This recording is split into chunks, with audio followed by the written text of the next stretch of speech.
अस्सलामुअलैकुम जी प्यारे दोस्तों, मैं हूं आपका दोस्त वकार इलेक्ट्रिशियन। ठीक है, तो हम आज एक नया टॉपिक लेके आए हैं। आज जो टॉपिक है वो है रिवर्स फॉरवर्ड सर्किट, इसकी डायग्राम, पावर डायग्राम और कंट्रोल डायग्राम। हम इस वीडियो में दोनों ही चीज़ें कवर करेंगे।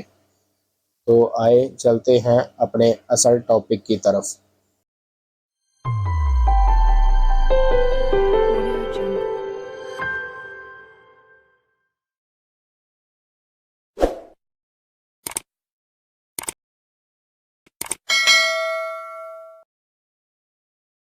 दोस्तों, ये मैंने एक ब्रेकर यूज़ किया है, एक मैग्नेट कंडक्टर यूज़ किया है, ये रिवर्स के लिए है। और एक मैग्नेट कंडक्टर मैंने और यूज़ किया है, ये फॉरवर्ड कंडीशन के लिए। एक इसी में ओवरलोड रिले, जिस तरह हम पहले किसी भी सर्किट में यूज़ करते हैं, और एक 3 फेस इंडक्शन मोटर आ गई। तो इसी तरह मेरी इनपुट सप्लाई आ गई है 3 फेस इन L1 L2 और L3। ये मैंने अपने मेन ब्रेकर में दे दिया। मेन ब्रेकर में L1 L2 और L3 कनेक्ट कर दिया।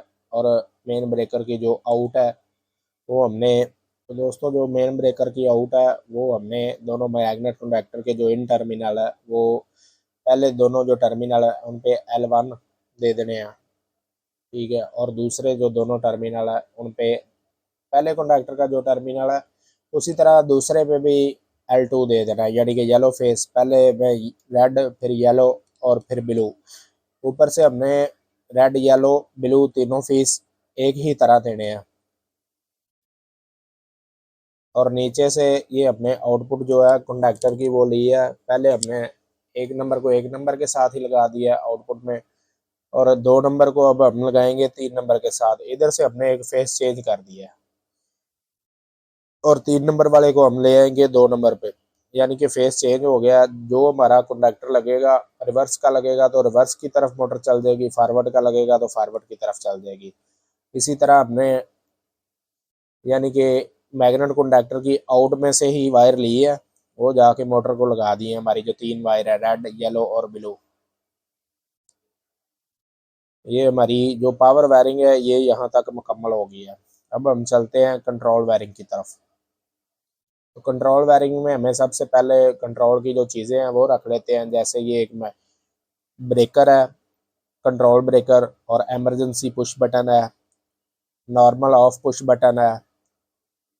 ठीक है, और इसी तरह हमने, यानी कि इसके लिए एक रिवर्स डायरेक्शन का पुश बटन चाहिए ऑन का, और एक फॉरवर्ड डायरेक्शन का ऑन का पुश बटन चाहिए। ये मैंने दोनों अपने पुश बटन यूज़ कर लिए हैं ऑन के लिए। और ये एक लाइट मैंने यूज़ की है रिवर्स डायरेक्शन के लिए, एक लाइट यूज़ की है मैंने फॉरवर्ड डायरेक्शन के लिए। और ये मैंने लाइट यूज़ की है जब ट्रिप हालत में मेरी ओवरलोड ट्रिप हो जाती है, तो ये लाइट उस वक्त ऑन हो जाएगी। अभी मैं चलता हूँ, ये मेरी 3 फेस इनपुट सप्लाई जैसे मेन ब्रेकर को आ गई। मेन ब्रेकर से मैंने इसी तरह एक न्यूट्रल भी मेरा आ जाएगा, न्यूट्रल मैंने दे दिया अपने कंट्रोल वाले ब्रेकर को। और इसी तरह एक फेस जो है वो हमने लेना है, चाहे रेड ले लें, येलो ले लें, ब्लू ले लें, कोई भी, तो वो कंट्रोल ब्रेकर को देना है। मैंने रेड फेस इस्तेमाल किया है, वो कंट्रोल ब्रेकर में दे दिया मैंने।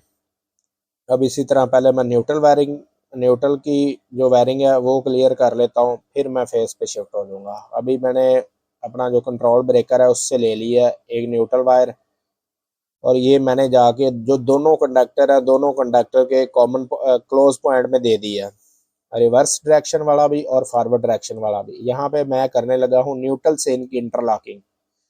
जो मेरा पहले वाला, यानी कि रिवर्स डायरेक्शन वाला है, उसके क्लोज में से आउट जो तार है कोयल को जाके लगी है, वो लगी है फॉरवर्ड के। इसी तरह जो फॉरवर्ड का क्लोज पॉइंट होगा उसकी जो वायर है वो जाके लग जाएगी रिवर्स के। ये मेरी इंटरलॉकिंग हो गई है, मैंने न्यूट्रल के साथ इंटरलॉकिंग करवा दी है। और आगे न्यूट्रल ले गए हैं, मैं ये जाके न्यूट्रल दे देता हूँ अपनी तीनों लाइटों को, यानी कि जो मैंने अपने सर्किट में यूज़ करनी है।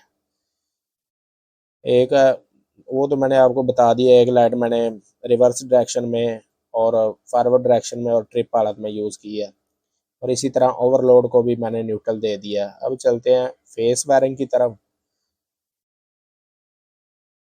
तो ये फेस मैंने आउट लिया अपने टीपी ब्रेकर कंट्रोल वाले से। तो ये मैं अब लेके जाऊंगा अपनी वही नॉर्मल हालत में ओवरलोड में। ओवरलोड की कोयल को जाके दे दिया। ओवरलोड की कोयल में से उसके जो साथ में कॉमन पॉइंट है उसको दे दिया। कॉमन पॉइंट में दिया इधर से। अब मैं इसका क्लोज पॉइंट यूज़ करूँगा। इसके ऊपर ओवरलोड के ऊपर नंबर भी लिखे होते हैं और ये क्लोज पॉइंट से निकलता हुआ मेरी एमरजेंसी में आ गया। एमरजेंसी से आगे मैंने फिर इसका एनसी यूज़ किया। एनसी यूज़ करके आउट निकला। आउट जो मेरा मैं फिर ऑफ पुश बटन में ले गया हूँ। ऑफ पुश बटन में भी मैंने एनसी ही यूज़ किया है। एनसी यूज़ करेंगे आगे मैं चला जाता हूँ। एनसी यूज़ करके मेरा ऑन पुश बटन की तरफ जाएंगी। एक मेरी चलेगी रिवर्स डायरेक्शन वाले पुश बटन को, ठीक है। और दूसरी जो मेरी है वो मेरी फॉरवर्ड डायरेक्शन, एक रिवर्स को चली गई है एक फॉरवर्ड को चली गई है, ठीक है। ये मेरी यानी कि फेस जो आ रहा है। इसी तरह मैंने दोनों कंडक्टरों को होल्डिंग भी देनी है। ये दोनों मैंने एनो यूज़ किया है। एक पहले रिवर्स का एनो यूज़ कर लिया, उसके बाद फॉरवर्ड डायरेक्शन का भी मैंने एनो यूज़ कर लिया। इसको होल्डिंग पॉइंट भी बोलते हैं, एक्सर्ली पॉइंट भी बोलते हैं। एक्सर्ली पॉइंट का नॉर्मली ओपन यूज़ किया है मैंने।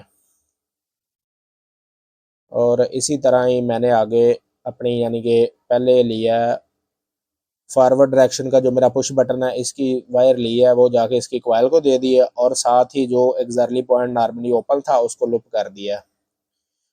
अब इसी तरह मैं दूसरे जो मेरा कंडक्टर है रिवर्स डायरेक्शन का उसी को भी उसके पुश बटन से लेके उसकी कॉइल को दे दिया और कॉइल से साथ ही जंपर डाल दिया एनो पॉइंट पे, एक्सर्ली जो एनो पॉइंट है।